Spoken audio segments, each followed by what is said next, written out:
Welcome to the Market.Sell.Win podcast.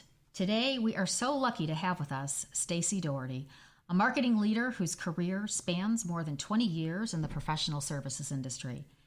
She's held senior marketing positions at 3 of the largest billion-dollar accounting firms in the U.S., including RSM US, BDO, and Deloitte. Stacey's primary focus was helping accounting and consulting professionals grow their book of business. In our 4-part interview, Stacey will talk about her career journey, and I'm so excited for you to hear about Stacey's perspective on how marketing and sales can work better together and her processes for developing marketing campaigns and events. In this first segment, we'll focus on Stacey's career journey, the skills that she's found to be important, and the impact mentors have had in shaping her career. Welcome to the show, Stacey. Thanks, Julie. I appreciate it. I'm so glad to be here. Well, awesome. So we'll just hop right into it. Let me set the stage a little bit. So part of what we're trying to do is show people that there isn't necessarily a direct route for our careers. Experiences build on each other, and you essentially create the path as you go along. I can say people likely don't start out a career, using you as an example, where they say, I want to be a marketing director for a professional services firm.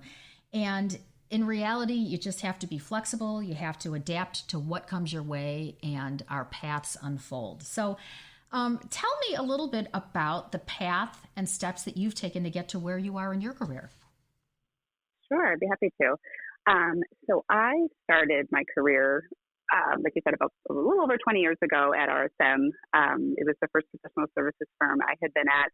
I held a number of marketing roles within the firm during my 16 years there, which is a very long time. I was in a number of industry groups I worked with, number of business lines, and I always kind of helped with the marketing strategy. The last, I would say maybe 8 years or so of my career there, I was national marketing director for the consumer and industrial products industry group, which was, in my mind, kind of where I felt like my career was being taken to the next level, because I got to help that group actually kind of build a true marketing strategy from the ground up.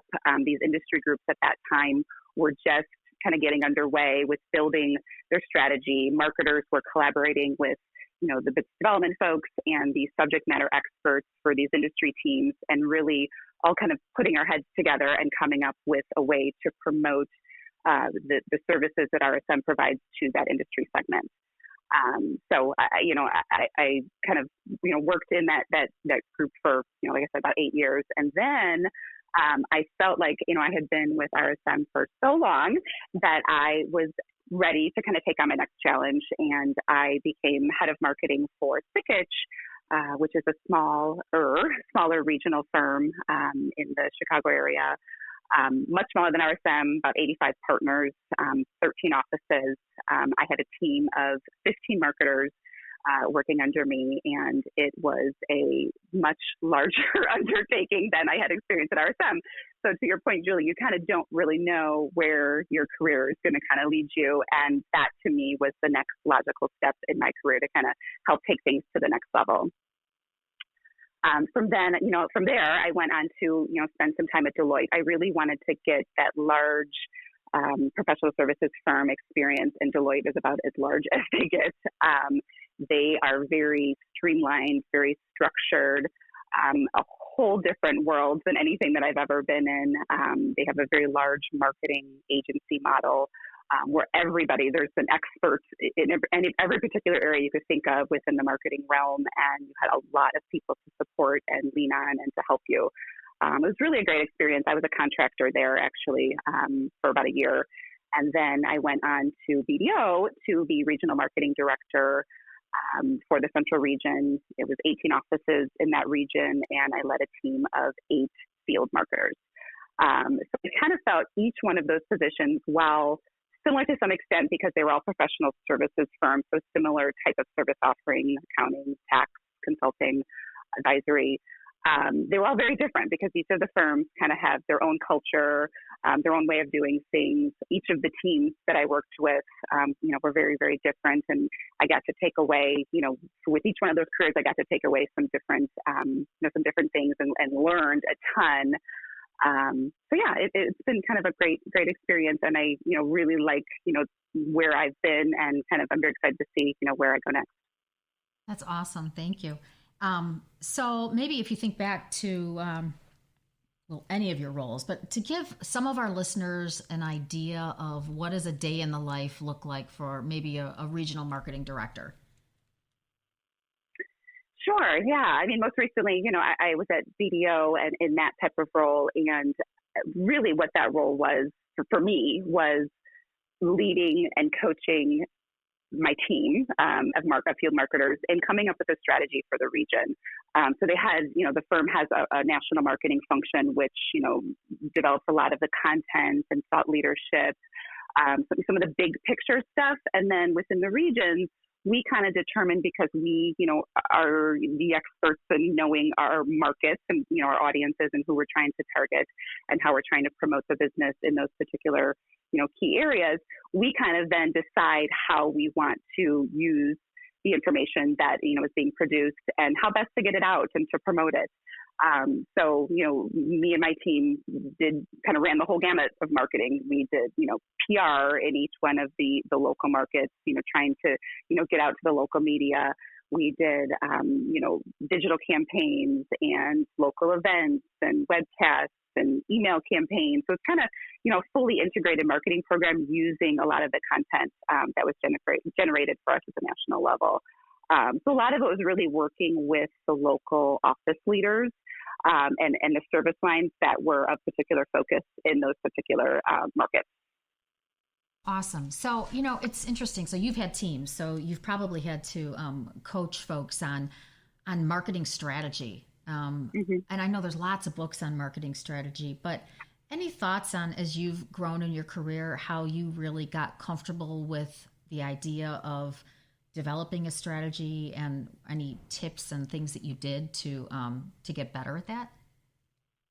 Yeah, of course. And the coaching part of it, which was a big part of my regional strategy, cause there was a lot of junior members on my team. There was a couple managers, one senior manager, but everyone else was pretty much, senior associate, more junior people that needed to learn how to create a strategy and how to react to adversity and challenges, and how to, talk to partners within the firm and really kind of make sure that they are able to keep their marketing plan moving and get the things done that they need to do. So I think, I think a lot of it is experience, just kind of actually going through the process and building a strategy and communicating the strategy. And confidence. And I feel like, as you go through it, a number of times, it builds up your confidence some more. And, you've kind of gained the tools and the resources through experience and building that confidence. I think that helps you be able to create the strategy and execute on the strategy. And I think another key point is to, communicating and keeping open lines of communication at all levels. We can't, create a strategy in a bubble and think that it's going to be successful. We have to make sure that we're getting input from our stakeholders and the people that we're working with, and involving, the sales, business development organization, and just all having input into where you are trying to go. Totally agree. And I think that the communication piece, I think as leaders, as marketing leaders, our role is to help our younger folks, give them that confidence, and also help them understand, look, first time through anything's not that easy, and that's okay. Right. We learn from the experience. Let's keep the lines of communication open between me and you, and I can help guide you through this process. And then next year, when you have your, strategy conversation, although we know we have them throughout the year, but the big strategy conversations, you'll be much more comfortable at it. Right. And then to having a point of view, I think that's a great thing that you could teach, more junior level staff too, is having a perspective on something and not just being reactionary to everything that someone wants you to do. Is challenging a little bit, and having a point of view and maybe suggesting alternate ways to do something. I think that helps build your own credibility and, earns you some respect, and that all helps build up your confidence. Yeah, that's a good point. And I think I've always found that having a point of view, I was able to have a stronger, more informed point of view if I asked more questions. So, right. When I'm meeting with stakeholders, I think we're not in the business, I'm not delivering, let's say, accounting services every day. So I have to ask questions in order to understand, well, why would people need this service, or what's happening in their business that would drive a need for this? But the more questions you ask, the better informed you are, and you can tie it back to a marketing strategy. So I guess being curious is advice that I've always found to be useful. Yeah, I love that. And I think some more, junior people coming into the profession, almost, I have found, at least some people on my team, they're scared to ask questions because they don't want to seem like that they should know the answers. And so you want to kind of teach that it's okay. And it's actually good to be curious. And that's how we're always learning. It's great to ask questions. So I think that's a good skill too. So true. I mean, in fact, I've regularly say you don't have to know the answer, because I agree. People, I think they're afraid that they're going to come off as, not smart enough, or people are going to be like, wow, you're asking this question. Shouldn't you know this? And you know what? Be the brave one, because I say, my guess is that 2 other people sitting in that room have the same question, but don't have the nerve to ask it. So exactly. Agreed. Have the nerve and you'll get to a better end spot. So, sure. Let me ask you, I guess, I've got a whole bunch of questions for you, but in your career, has there ever been a point where you felt like out of your comfort zone, and how did you get past that? Yes. I think we all have, but I can think of very specifically. And it was when I moved on from being with a firm for my entire career, that I pretty much grew up there again for 16 or 17 years, and moving into a true marketing leadership role. This role was kind of beyond what I was expecting. I was a part of the executive leadership team of the firm, and I had a lot of responsibility, and I was terrified going into it, honestly, because I had, you become very comfortable when you're with the same place for so long, and you know your role, and you know what you're doing, you're doing great things, and people appreciate you. Now kind of going somewhere that you're like, okay, this is a big responsibility, a big role. I'm now leading this big team, and they're all counting on me for strategy, and the leaders of this company are counting on me for strategy. So it was scary, but that position alone, I learned so much, and I took so much away just from being kind of thrown into that type of role, not really knowing what to expect when I went into it. But I think some of my great skills, including managing a team, kind of came out of that experience. So I'm grateful for that. And it just goes to show you, sometimes you have to go a little bit out of your comfort zone to feel if you want to take your career to the next level and try to, add on some additional challenges maybe that you didn't have before. It's scary, but I'm glad I did it. That's great. That's kind of what I was hoping you would say, because that's been my experience as well, is that you sometimes getting out of that comfort zone is downright terrifying, but it helps you grow. And whether you're like trying to grow your career to the next level, or sometimes if you're making a shift, I mean, if you think about marketing, it's so vast, and sales too, but maybe more on the marketing side, it's like, whoa, there's so many different areas. And if you were looking to make a shift into, something maybe more digitally oriented, but if you haven't had that experience, that can be scary. But once you dip your toe in, all right. So let me ask you this. In terms of some of the softer skills that you found to be important in your career, what might those be? And again, these are things that I have learned kind of going through all these various, positions that I've held with various teams and various companies. And especially the most recent experience of being a regional marketing director and coming in after somebody had left that didn't have the best relationships. So it was interesting moving in that I heard over and over again from the stakeholders that I was working most closely with that I was like a breath of fresh air. And I think that was simply because I was being open and listening to what they wanted. I think that is so important, especially when you're starting with a new company, to come in, and you cannot expect to come in and within like 2 months, just kind of like make all of these drastic changes and put all of these processes into place. Like you really have to kind of, understand where they've been, why they are where they are, and really just learn and absorb as much as you can, and then assess, and then have some conversations, and then determine how you can better any processes, or if you have to change up some team members just to be more effective or efficient. They were just, I think, really happy to have someone come in and just be open-minded to their ideas and listen to them. So that is number one, I think, and just having, compassion. People mostly have the same goals in mind and all want to do the best for their companies. The goal is to grow the business, to grow themselves professionally. So I think just being open to hearing what people have to say instead of kind of just, either overstepping or shutting down the idea before it's even, thought through, I think is really important. I think that's good insight. I think as I think back on my career, I've learned an awful lot from people that aren't in marketing. And right. If I hadn't been open enough to listen to their ideas with an open mind, not just the nodding of my head, but really letting it sink in, I probably would not have gotten to some of the ideas that I've done over the years. So what about, I'm going to lead the witness here, but communication and project management, I feel like those are important skills. How have they been important to you? Yeah, no, absolutely. Communication is so important. And, it's communication across all levels, right? I mean, you got to be, with the teams that I have helped manage, I have always been very transparent. What I have found, I don't like when you are working for someone or with someone who is not very kind of open and honest and transparent with you. You feel like they're not sharing the full big picture or all the information.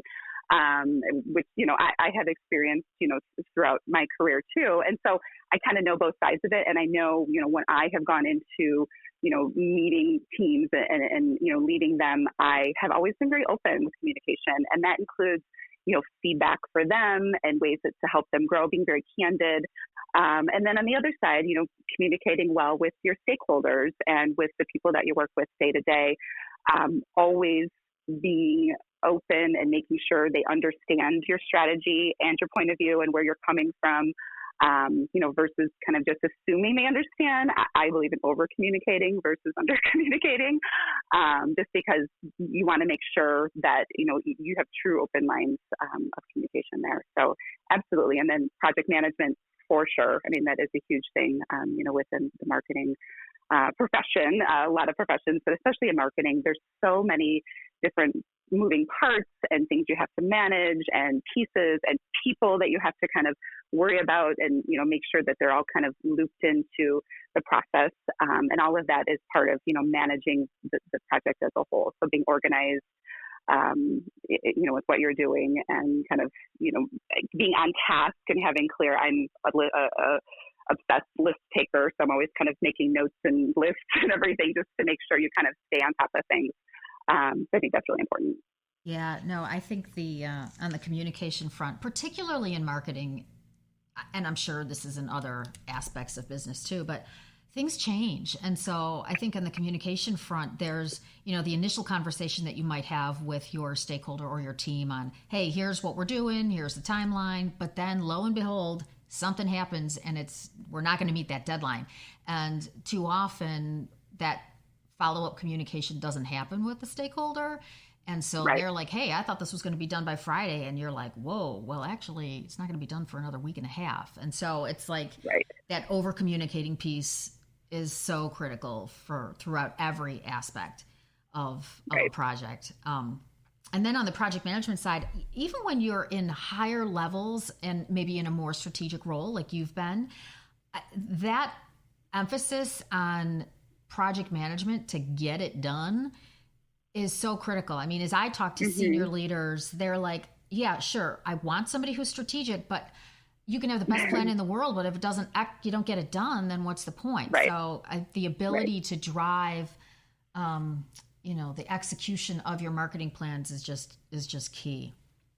Absolutely. Yep. You definitely have to wear both of those hats well, for sure. Exactly. The strategic and the technical. Right. Right. And it's a balance. All right. So let me ask you this, our final question. In terms of mentors, have they played a role in your career? Yes, they have. I have a few mentors that I very regularly reach out to either for just advice, high-level career business advice, and then I have, very specific, marketing mentors that, have been in the profession much longer than I have, been in different roles than I have, who just have a different breadth of experience and can offer some really great advice. And so when I've come up against, challenges, I have reached out to them and just say, how would you handle this? Or how have you handled this? And they've been great. So I highly recommend, anyone, if you don't have a couple mentors, that you are comfortable, sending an email, picking up the phone, just to kind of connect with. I think that's really important to find that person. And what I have found too, people are generally really flattered and happy to offer any help and assistance too. They're not, it's not like you're bothering them or taking them away from their job. People like to share their experiences and to talk about what they've done, and, either areas they've been successful or maybe even not successful. So I think that's is really important. Great comments. And I love the advice of find one. I mean, and it doesn't have to be a big deal. I mean, I think it's just having somebody that is not you, that you can feel is kind of your safe zone to have some of these conversations that, you might not feel comfortable having with, your boss or anyone else. So, yeah. And I think they can even be peer level. I mean, they don't have to be these, people that have, 20 more years of experience than you do. They can be people who you work side by side with. And I have found mentors and people that aren't even the same profession as me. I have some, sales or other similar type roles, but they're just very business savvy and business minded and just have really great thoughts and great advice. So I've bounced things off of, those individuals as well. That's awesome. And I think your comments on the business savvy piece are spot on, because I think there's a lot of folks, I'll say marketing, maybe not as much sales, but that could be more business savvy. And I think the more you can understand the business, not the all total ins and outs, but businesses are here, they have a specific purpose, and marketing plays a huge role in helping drive the growth of an organization. And so having some knowledge and understanding of the business goes a long way in helping you be more effective, and I think goes a long way in helping build credibility for you with your stakeholders, because they're like, oh wow, she does understand our business. Exactly. Yep. Agreed. So wow, well, what a great story. I love your career path and all of your insights. Thank you so much for sharing it with us. I am certain that our listeners are going to get value out of it, because it's just, we just want real people talking about real life stories. So thank you so much for sharing that with us. Absolutely. Thank you for having me, Julie. I appreciate it. Yeah, my pleasure.